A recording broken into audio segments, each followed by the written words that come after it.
আসসালামু আলাইকুম। হাতের কাজে থ্রি পিসের পেজ থেকে স্বাগতম জানাচ্ছি। আজকে কিন্তু অনেক সুন্দর, সুন্দর টু পিস কালেকশন দেখাবো। আর প্রতিটা কালেকশনই হচ্ছে আপনাদের পছন্দের কালেকশন।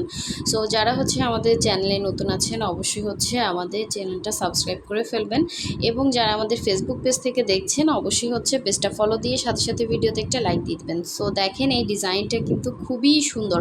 ইয়েলো কালারের মধ্যে কালার কম্বিনেশনটা জাস্ট অসাধারণ সুন্দর। এটার মধ্যে আমাদের ২ টা কালার কম্বিনেশন আছে, ২ টাই দেখিয়ে দিব এবং এটা কিন্তু আপনাদের পছন্দের কালেকশন। সবগুলো ড্রেসই কিন্তু আপনাদের খুবই পছন্দের। আর এইটা বকুল ফুলের মধ্যে খুবই সুন্দর একটা কালার কম্বিনেশন, দেখতেই পাচ্ছেন কালারটা অনেক সুন্দর। তার মধ্যে হোয়াইট কালারের সুতা দিয়ে কাজ করা, ম্যাটেরিয়াল হচ্ছে ব্রাইট কটন। যে কয়টা দেখালাম সবগুলো কিন্তু ব্রাইট কটনের মধ্যে আছে। আর এইটা দেখেন, এইটাও কিন্তু অনেক সুন্দর। এটা হচ্ছে আপনার জামা ওড়না ২ টাই ব্রাইট কটনের, খুবই সুন্দর। এবং ওড়নাটা এবার দেখেন ২ টা মানে সাইডে হচ্ছে